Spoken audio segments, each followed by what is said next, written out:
So, you want to save the world with clean energy? Make money doing it? Confused about the economic and technical realities of residential and commercial solar, batteries, heat pumps, EVs? Want the real-world scoop on new energy technologies, not manufacturer hype? Then tune in to the Weekly Energy Show, hosted by Barry Cinnamon. Insights from Barry's 40-plus years in the solar and energy industry will help you understand the future ways we'll generate and consume energy. And now, here's Barry. Welcome to this week's Energy Show. Now, nobody likes electric bills. They're always too high for homes and businesses. They're never high enough for utilities. And nobody understands them. Nobody can even explain them, even if you talk to the utility. And so first I turned to AI to try to explain my home electric bill and my bill here at Cinnamon Energy Systems. And AI couldn't really come up with a decent explanation. AI seemed to be a little distracted by utility misinformation, like blaming solar customers for this cost shift argument about high electricity rates, when in reality, rooftop solar lowers costs for everyone. So I was puzzled, but then I said, hey, I turned to Tom Beach, the smartest human being I know about electric rates. And I've known Tom for almost 25 years. He was one of my very first solar customers. And it sticks in my mind because I remember when I came out to Tom's house in Berkeley, I looked at it, went through the analysis, and I said, gee, Tom, you're going to have like a 12-year payback. You sure you still want to do this? And he said, yeah, I want to go ahead. I'm like, it was one of my first customers. I said, that takes all kind. But Tom's been happy with the system. We've upgraded it. But more relevant is that Tom's the principal consultant at Crossborder Energy.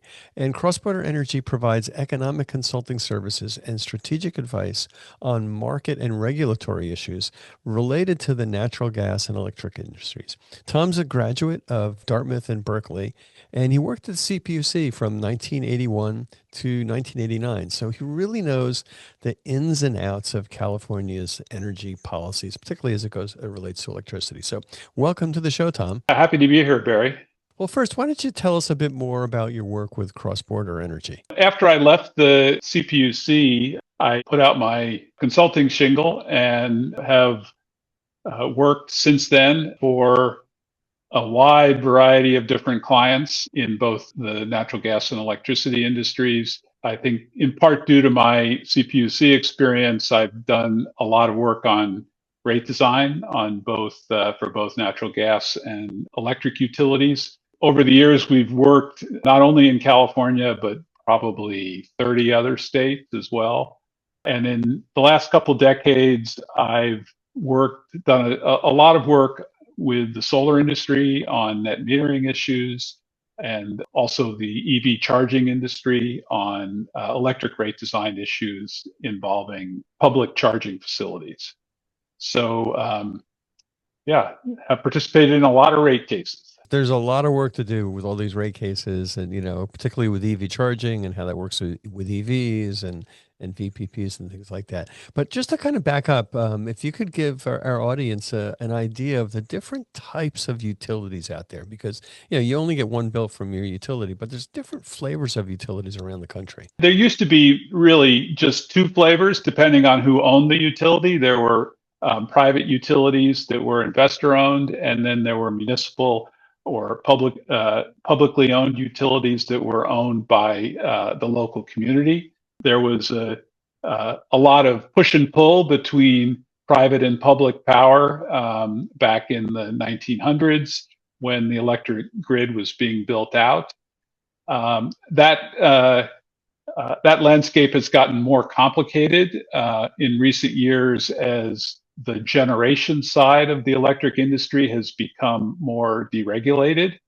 And so in many states, customers can shop around for their generation. So you have, in California, they're called electric service providers who offer generation services. And now in California, we have community choice aggregators who also offer generation services and who kind of came into being due to a dissatisfaction with the amount of renewable energy that the investor-owned utilities in California were providing.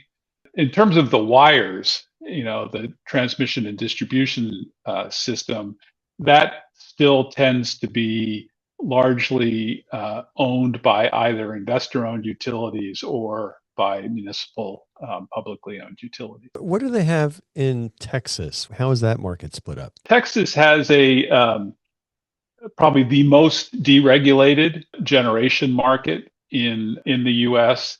They just have a single market for electric generation in the state, and that includes both the capacity to produce electricity as well as the energy itself. A lot of other states separate the capacity market from the energy market. In Texas, it's all combined into one single market. Texas has a good record of building electric generation. They also are, I think it's fair to say, probably closer to the edge than a lot of markets that have a capacity market that ensures that there's enough generating capacity to meet the demand. In Texas, can you switch your utility like you used to be, like we can switch our phone bills? Certainly switch who provides your generation in Texas, yes.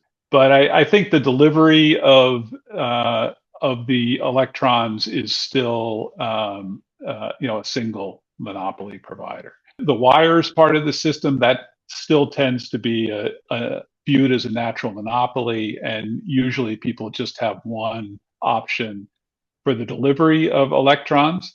Now, of course, if you put solar on your house, then you don't need either generation or delivery service, and you are delivering your supply right to your house without needing any utility wires. You mentioned the M word, the monopoly word. So my understanding is that the utilities, since they're a government regulated monopoly, are supposed to provide inexpensive, reliable, and safe electricity. In California, how are they doing with that? So in California, we have. So let's go through that. Reliability. I think in both California and nationally, the amount of most electric outages are caused on the distribution system by weather events. Tree limbs falling on wires, squirrels. But those outages are increasing mainly because we have more extreme weather events with climate change. So the reliability is not really is getting worse. In terms of safety, in Northern California we have PG&E, which is a convicted felon for its safety-related offenses with the San Bruno pipeline explosion and the fire that destroyed Paradise. So the safety record is not good. And then in terms of how expensive, electricity is kind of on the front lines of the affordability debate nationally. Certainly here in California, rates have been going up at a fast pace over the last 10 years. I think PG&E's residential rate has roughly doubled in the last 10 years. They run ads. Recently, I've been seeing all these PG&E ads that have touted that their rates have gone down 4 times in the last 2 years. And what they don't tell you is that they change their rates 5 times a year on average. And in the last 2 years, they have gone down 4 times, but they've also gone up 6 times. The picture is not good on the inexpensive category. I will say that to provide some important context, California does have the second highest. The investor-owned utilities in California have the second highest rates after Hawaii in the U.S. But it is important to recognize that customers don't pay electric rates, they pay electric bills. And the bill is the product of the rate times the amount the customer uses. And Hawaii and California actually have the lowest per capita electric usages of any states in the country. And I think that's largely because they have such a high penetration of solar, rooftop solar, and the rooftop solar production doesn't count towards a state's average electric usage.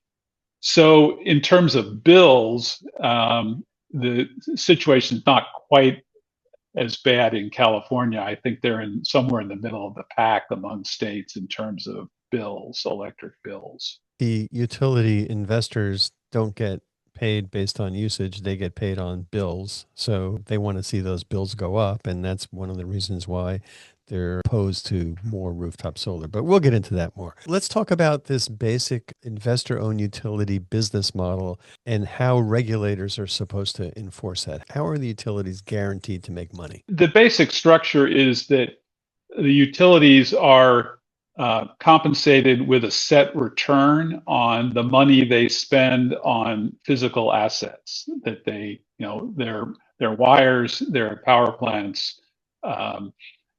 They get a return of about 10% return on equity for their investments, and then they also are able to recover all of their prudent operating costs to operate their infrastructure. So the fact that their profits are based on the amount of money that they invest means that they have an incentive to build stuff and to put in more infrastructure. And this structure made a lot of sense when the electric system was being built out, and our society wanted to encourage the utilities to invest as much money as possible to provide universal service, electric service throughout the country. But that we completed that task a long time ago, but now we're stuck with a system that rewards the utilities for putting more assets in their system, even if there are cheaper and better ways to provide electric service. And plus, they get to recover their operating costs. So I'd love to have a business where I was getting more profit based on the more solar installed, and then I would get a guaranteed all of my operating expenses would be covered. That'd be good. Now, what's a general rate case? That's a word, phrase that I've heard popping up every once in a while. How often is that done, and how does that work? General rate cases are the cases where the state regulator, reviews the utilities' costs and their current level of rates and decides whether rates need to be increased or decreased. Typically, rate cases are held every 3 to 4 years. It varies by state. Some states allow utilities to go many years without having rate cases. California is now on a 4-year rate case cycle, and it's also important to recognize that not all, only a portion of the utilities' costs are covered in rate cases. There are all sorts of other mechanisms that allow them to recover their costs. For example, a fuel cost for fuel that's used in power plants is typically recovered not through a rate case, but through sort of a fairly automatic annual adjustments in rates. So, but the rate cases are probably the most important regulatory case involving regulated utilities, and in California they take place about once every 4 years. Who's involved in let's just call it a negotiation of these rate cases? I mean, I'd imagine in an ideal world that the utilities would probably say, hey, we want rates as high as possible. And then there's other parties at the table that want to reduce it. And then we have the Public Utilities Commission trying to be the arbiter of that. But who gets to participate, and how fair does the end result end up being? Yeah, obviously the utility is the one who files the rate case, so they are very involved. There typically are consumer groups who represent small ratepayers, residential and small commercial ratepayers. Most states have a state-funded ratepayer advocate who also represents ratepayers. Often that is associated with the Attorney General's office. In California, it's actually a division of the Public Utilities Commission, the California Public Advocates represent ratepayers. And then other customers tend to be represented by trade associations that represent specific types of customers. So you'll have industrial customers, refineries. In California, the agricultural industry has trade associations that participate in rate cases. The solar industry participates in rate cases, and sometimes other types of interest groups like environmental groups will participate in rate cases. How is the final decision of electric rates made? I mean, I had a conversation with a former PG&E CEO a long time ago, and he said that, the utilities would always go in and ask for as high rate as possible, and they would. They maybe not a direct threat, but they'd say, "Hey, if we're not able to build these assets and do these wildfire protections and bury enough underground lines, there's going to be power shortages and unsafe conditions." But how does that argument happen at the PUC? Rate cases are supposed to be based on the evidence presented, which is voluminous, and there's a huge amount of numbers involved. In fact, they're somewhat overwhelming. I think one of the issues in California right now is that the ratepayer advocates don't have enough resources to participate effectively in rate cases, given how complex they've become. And there's also an issue with the competence of the commission to adjudicate cases that are this complicated. What we've seen in California is that most rate cases these days are resolved by settlements, and which is interesting. I've been involved in, I think, every major electric utility rate case in California for the last 20 years, and almost all of them have been resolved by settlements.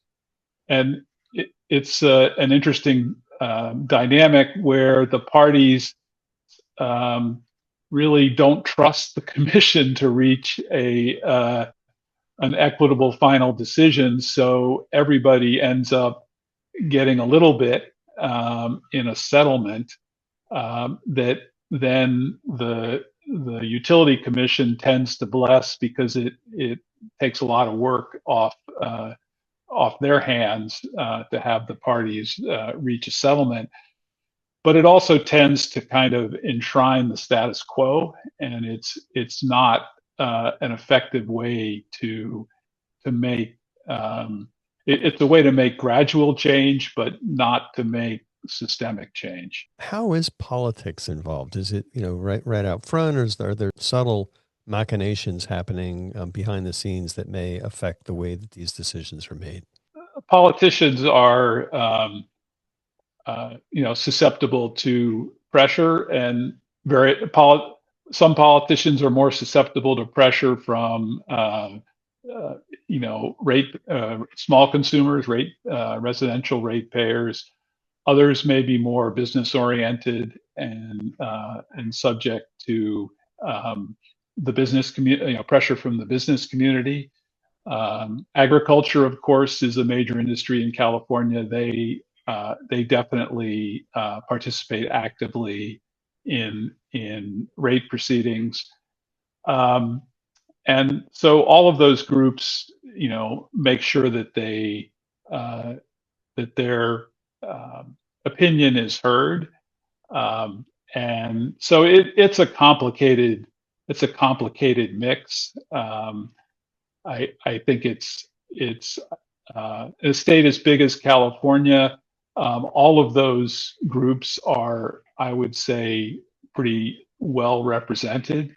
But like I said, due to the way the cases work out, it tends to reinforce the status quo rather than producing any kind of significant change. One of the things that I've observed after, wondering why so many puzzling decisions are made by the Public Utilities Commission or the state legislature is that the legislatures, the politicians, are pretty heavily influenced by money. And I've seen lots and lots of contributions going to politicians from, the governor's office on down, from utilities and the unions, and that seems to be kind of connect the dots why the utilities continue to get rates and policies that are very, very favorable to them. But then you've got the Public Utilities Commission, which is supposedly a group of independent, people working for the state. But then that Public Utilities Commission's appointed by the governor. So it's not perfectly clean as far as making sure that there's no outside influence, because the governor certainly is influenced by the utilities also. There's certainly, if you look at the career paths of some more than a few public utility commissioners, is that some of them have gone to work after they've been a CPUC commissioner, they've gone to work for the utilities.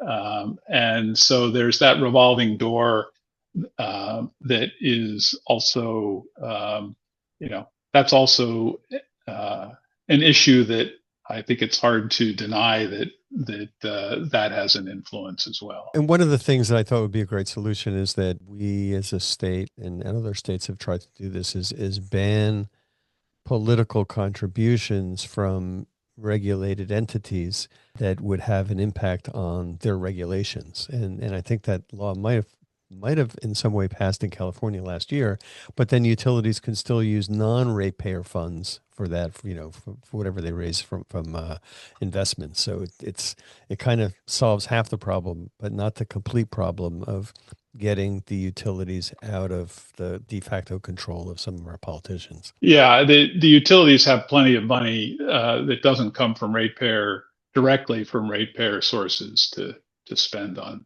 those kinds of efforts. Yeah. All right. Well, let's shift gears a little bit. What are the specific components of a typical electric rate? I mean, you look at your bill and there's this bundled rate, but then it's broken down into lots and lots of little pieces. But what are the big pieces of the rates that are when they're unbundled and when you kind of look at it objectively? The most basic components are generation, producing the electrons at a power plant, and then delivery, which is transmission and distribution. Those are the wires, moving the power from the power plant first over high voltage transmission lines, and then over lower voltage distribution circuits to your house. And so those are the three main categories: generation, transmission, and distribution. And generally on your bill, you may see separate generation broken out separately, especially if you take your generation from a community choice aggregator or an electric service provider. That'll be listed separately on your bill from the delivery charges, which will generally come from the regulated utility, the monopoly utility like PG&E. And they're the ones who will actually deliver the power to your house. And then that would have the transmission component and the local distribution component. Well, let's kind of dive in and look at California's second highest rates in the country. What factors are driving these rates up so much, and why are they so high already? I think there's a lot of factors that have caused California's high rates. I can think of at least five.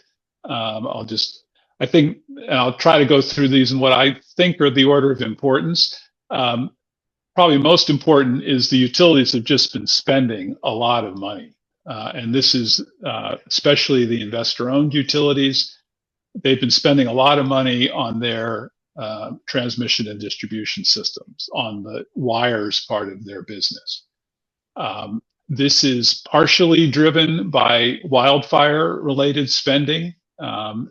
Obviously their wires have been the cause of some major wildfires in California, and California has their liability standard in California is such that they have a significant incentive to try to reduce their liability for wildfire costs. And so a lot of the wildfire mitigation activities in California are today being funded through utility rates. And so that's a very important reason. Plus, the utilities have also been putting a lot of money into their T&D system without a lot of scrutiny, I think, from the regulators. And that's probably the second major cause, is a lack of effective oversight by the regulators. I think they do suffer, as I mentioned before, from a lack of resources. But they've also put in place mechanisms that encourage the utilities to basically ask for rate recovery for every single program that they have to do. It used to be that rates would be reset every 3 or 4 years in general rate cases. And then between the rate cases, the utilities would have to manage with the budget that had been approved in the last rate case. And if a new program came up or their expenses increased in a certain area, they'd have to cut back somewhere else in order to meet the budget that had been approved in the prior rate case. But what's happened over the years is the utilities now have a panoply of different, they're sometimes called tracking accounts, where whenever a new program comes up, they'll obtain approval for a tracking account, and they'll be able to put the costs of that new program into that tracking account and then recover those costs in their next rate case. And so nothing that they do these days goes without rate recovery. And so they really aren't having to budget to manage their operations efficiently because they have complete coverage for whatever their costs are. So would an example for that be, I hear about something called reconductoring, where they upgrade the wires so that they can handle more capacity? That might be something new, and then the utilities would be able to say, hey, we want to be compensated for all of our reconductoring expenses plus overhead, and that's another thing that would raise rates. That program might have started up between rate cases, and they don't have to wait for another rate case before they can start recovering for a new program like that. I think so. A third factor is they're earning very high rates of return, and there's started to be a backlash against the high rates of return that they've been allowed because they're basically guaranteed to recover their operating costs, plus a profit on everything they invest. They should be very low risk businesses, and you would think that they would not require 10% returns on equity, but they're very good at going to the regulator and justifying their high rates of return, often by pointing. It's kind of a circular firing squad. They all point their fingers at other utilities that have gotten high returns, and all of the utilities benefit from looking at each other and justifying their high rates of return.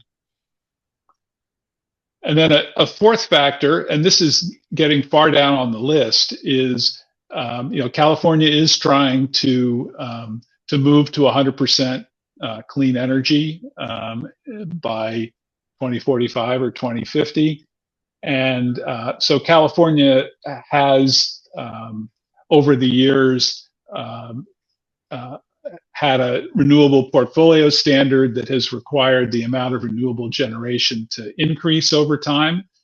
And in 10 or 15 years ago, that involved signing contracts for wind and solar generation at times when the cost of those resources was higher than it is today.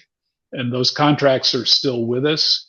And so those contracts produce kind of what is above market costs compared to the cost of wind and solar today. And that has a small contribution to the high rates in California. But I'd point out that that's actually a good thing, because the fact that California stepped up to the plate and helped transform the market for renewables has driven down their cost.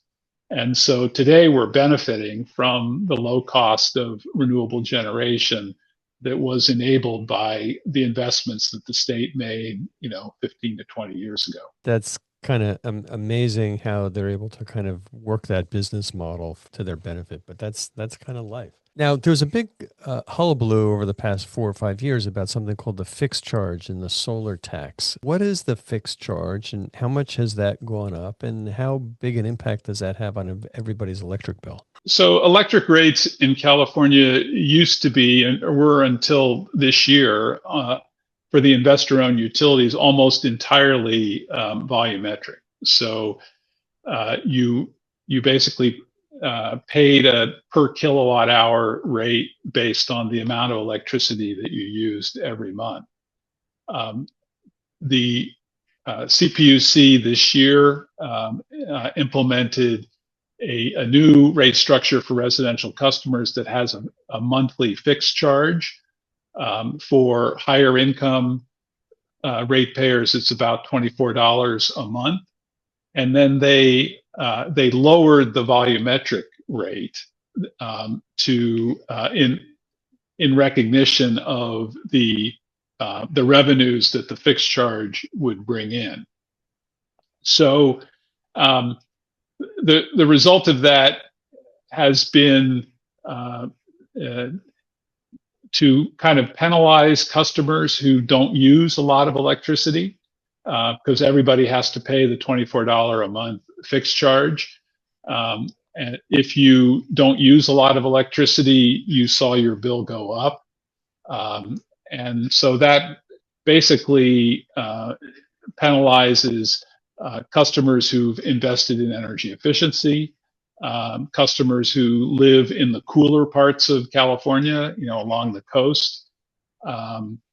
It does benefit customers who use a lot of electricity.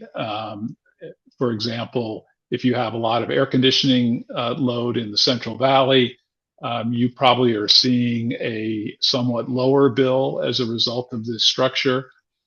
Also, obviously, disadvantages solar customers who are producing a significant fraction of their own electricity. They have to pay now $24 a month, regardless of how their solar system performs.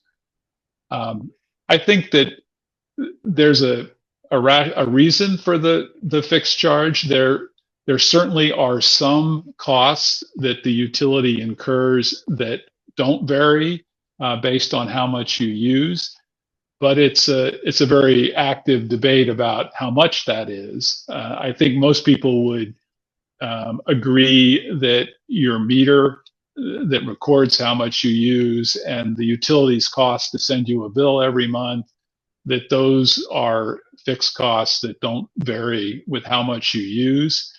But that's not $24 a month. It's more like about half of that. Most utilities in the U.S. Just charge a fixed charge for the metering and billing services, and that tends to be in the $10 to $12 a month range. So there is a debate about whether the $24 a month fixed charge is at a reasonable level. When I saw that go through, and I'm watching our electric bill, and basically, our bill went up by a fixed charge of $12 a month, even though we have plenty of solar. So basically, that means I'm getting about $150 less per year in terms of value. My electric bill just went up, even though I have a lot of solar. So that's kind of problematic. And then the thing that also was amazing to me is I remember, as you mentioned earlier, that PG&E was saying, well, your electric rates went down. This is from the CEO. We've reduced your electric rates. But then, simultaneously, we've doubled your fixed charges. So on the average, your bill is going to be the same. And since we're going to be allowed in the future to raise both the fixed charge and the variable rates, we're going to make more money. And that's just a amazing bit of doublespeak, and doesn't make our customers very happy. Yeah, is saying that basically saying that rates are going down when they implemented the fixed charges is highly deceptive, because a large number of customers are actually seeing higher bills. They're not seeing lower bills. And we're stuck with that. All right. Well, speaking of high bills, why is it that electric rates and bills are so much lower at municipal utilities? I mean, I'm here in San Jose, and then, kind of right next door is Palo Alto and the city of Santa Clara. They both have their own utilities, and their electric rates are literally half of what they are in San Jose and in PG&E territory. So why is that? So it's a different business model, and it really the factors that have driven up the investor-owned utility rates have not been present to anywhere near the same extent for the municipal utilities in the state. And so we've seen this growing divergence between the private utilities and the public utilities in California.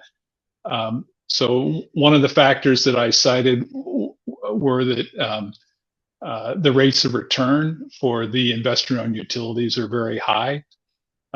Publicly owned utilities, they don't make a profit. They basically are just there to cover their costs.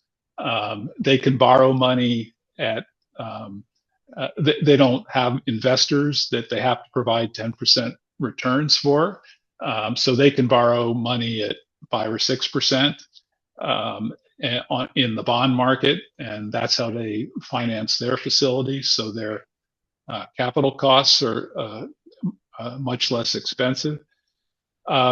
They also don't have the same profit motive to invest in their system, and so they don't earn a higher return if they spend more, unlike the investor-owned utilities. So I think they are more disciplined in their spending. They also, I think, are more responsive to their regulators, who tend to be their city councils.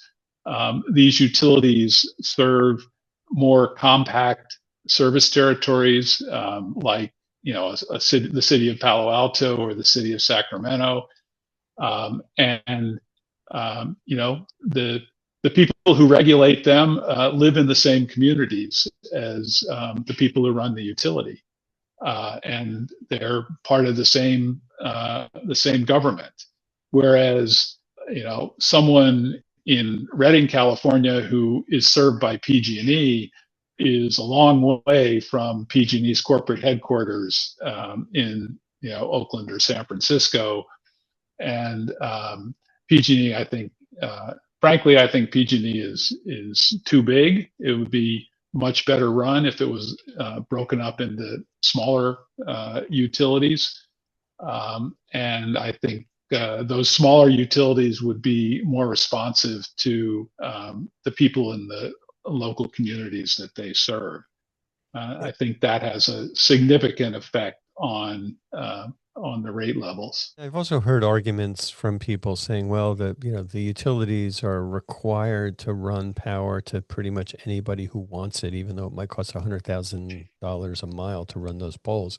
So you've got houses far away in a rural area, and that used to be the case, but it's not the case anymore. Why should we spend all ratepayers support the spending of running wires to a bunch of remote cabins when you can just put a bunch of solar panels and batteries, and you can kind of power those areas with a microgrid, and it'll work just fine. So technology's changed that mathematics of trying to serve all customers to saying some customers it doesn't make sense to serve them the old-fashioned way. Let's do it in a modern way. But we'll see how that argument goes. Yeah, I think that in the past there perhaps was an argument that PG&E has a huge service territory, and it's certainly somewhat more expensive to serve that than a compact area like the city of Sacramento or the city of Palo Alto.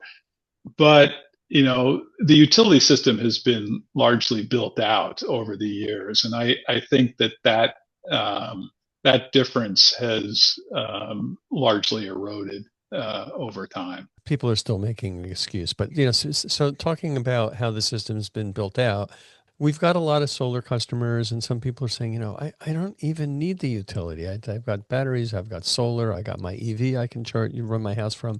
I just want to disconnect from the grid. And then you contact PG&E, and then there's this concept called a departing load charge.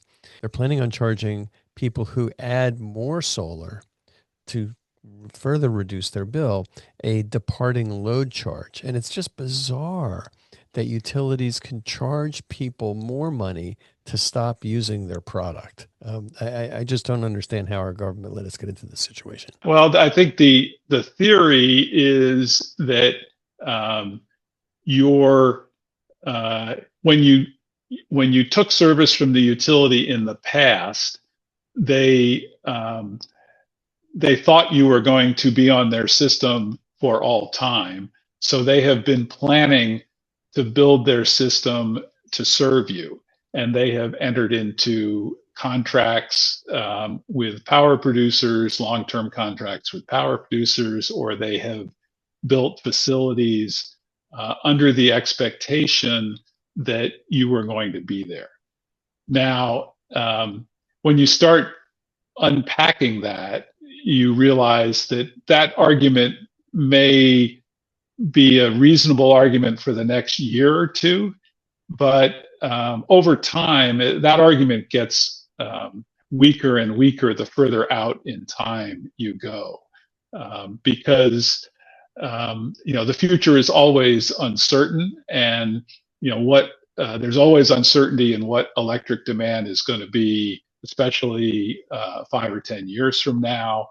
And so the idea that you have a certain obligation to the utility because 10 years ago it assumed you were going to be there forever is, especially given the way technologies change over time, that gets to be a weaker and weaker argument. And certainly it doesn't hold up in a competitive business. A competitive business is always subject to the winds of technological change. And all of us have seen, we all grew up with rotary phones and landlines and black and white television sets.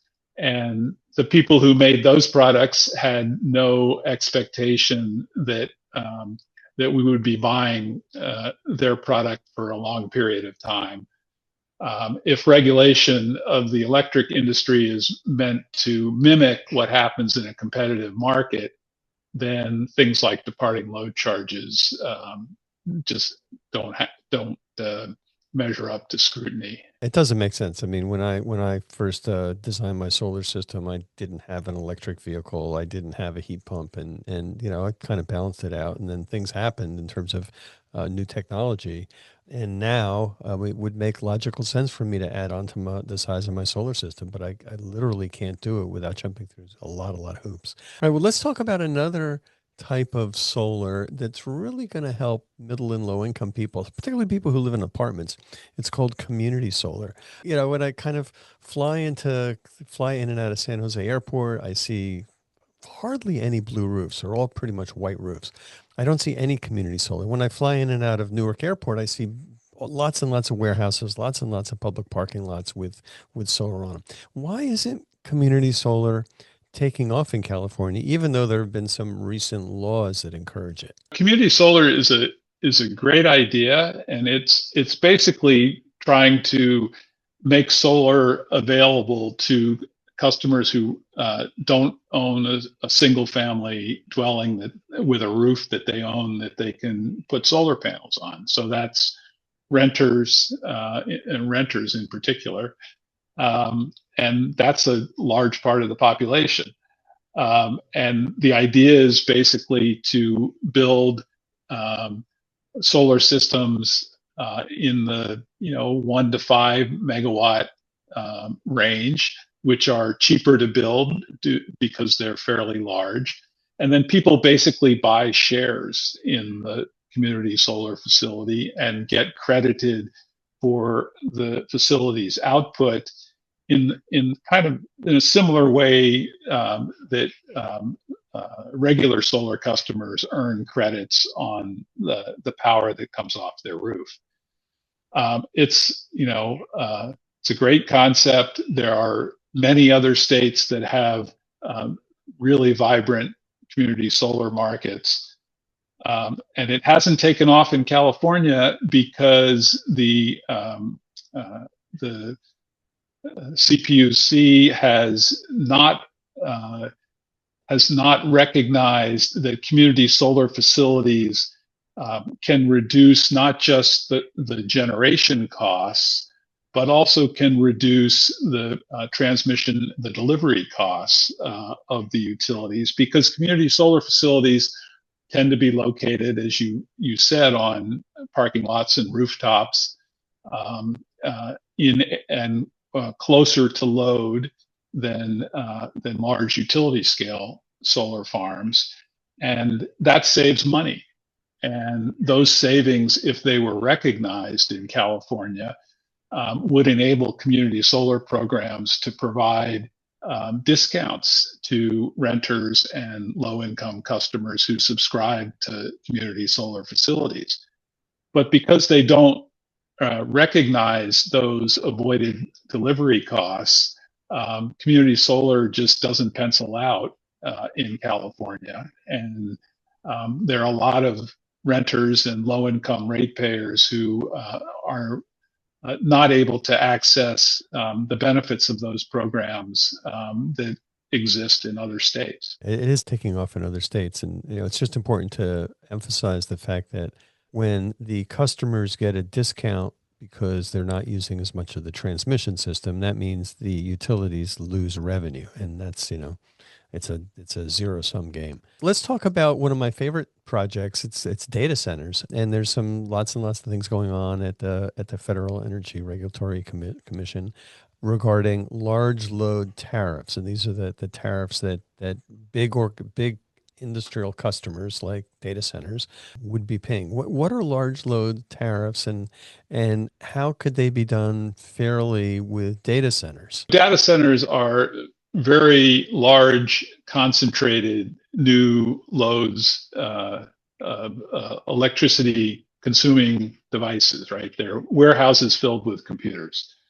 And they can put, because they want to operate 24/7, they can put a lot of stress on the electric grid because they require a lot of electricity, and they want that electricity 24/7. So the idea of a large load tariff is to make sure that what they pay for electric service covers the costs that they will impose on the system. There may need to be new generation built to serve them. In many cases, the transmission and distribution system has to be upgraded to provide them with electricity. And the question is, who's going to pay for those incremental costs to serve these large new customers? If they took service at the regular utility rate, that might not cover all of the new costs that are created by these projects. And so the idea is to develop tariffs or rates that will ensure that the large loads pay their fair share of the costs that they impose. So, if the data centers were to put in their own solar and storage, in the neighborhood, or if they had, lots and lots of space to do it, not only should they get a discount for generation because they're paying for their own generation, but since they're not using the transmission system at all, or maybe not as much, they should get a discount on transmission. So is that something that you think has a possibility of getting passed at the Public Utilities Commission in California? That would be very helpful. I mean, California has very aggressive clean energy goals, and what what we want to make sure is that new large customers contribute to meeting those goals. And so it would be very helpful if they would help finance and support, new renewable generation. Um, uh, the best case for a large data center is if they can at least install resources that cover the peak demand increases that they would cause. The electric system has a problem that most hours of the day there's plenty of generating capacity and space on the wires to serve new loads, but there are 4 to 6 hours a day, the peak period, where there isn't. And the data centers need at least to provide the resources to cover that peak period. And then in the off-peak hours, having new load is actually a good thing. It helps spread the cost of the system over more volumes and potentially reduces rates for everybody. But what we really want to avoid is increasing our peak demand. And so to the extent that these new large loads are required to either install the peaking generation themselves, or to pay for other people in the local area to install, solar plus storage, or other kinds of peaking generation, that could be a win-win for everybody. It could allow the data center to be developed, and would also at the same time increase the clean energy infrastructure in the local area. And maybe reduce everybody's electric rates, but then it's not good for everyone because then utilities would get less revenue. So they're not going to be that supportive of that kind of reality. I mean, one of the things that is always hard to stomach when you listen to the utility position on these issues is we are electrifying the whole economy. I mean, if we're going to meet the challenge of climate change, we're going to be electrifying everything. We're electrifying buildings and transportation, and should be the best time in recorded history for the electric industry, because the electric industry is going to take market share from the oil and gas industry. And we're going to, I've had solar for 25 years, but I'm now using more power from PG&E than I have at any time in that 25 years, because I've got an electric vehicle and a heat pump and an electric induction range and an electric dryer. And so the pie is getting bigger for the electric industry, and there should be enough to go around for everybody without one entity monopolizing the whole pie. If you just look at the trajectory of PG&E's profits over the last 4 years, they just keep going up and up and up, 2.1, 2.2, 2.3, 2.5 billion. And, they're doing very well. And with the data center build out, that's going to continue. And I even think that's behind what some of the consolidation that's going on in the Mid-Atlantic states, with the utilities combining together and figuring out how they can be bigger and bigger. So it's an exciting time. Anything else to add about the future of how electric rates are going to be evolving? I hope that one way I hope electric rates evolve is to be more time sensitive. California, if you're a solar customer, you have to be on a time of use rate, and it's been that way for the last decade, and that's been fine. But California, we still have about 40% of the customers are not on a time of use rate, which is that's something that needs to change. uh, 2 million out of PG&E's 5 million customers are still on the old inclining block rates, where the more you use, the higher your rate. And that doesn't make any sense today. What we need to be encouraging is people to get on time of use rates where they can save money if they use power any time of the day except 4 p.m. to 9 p.m.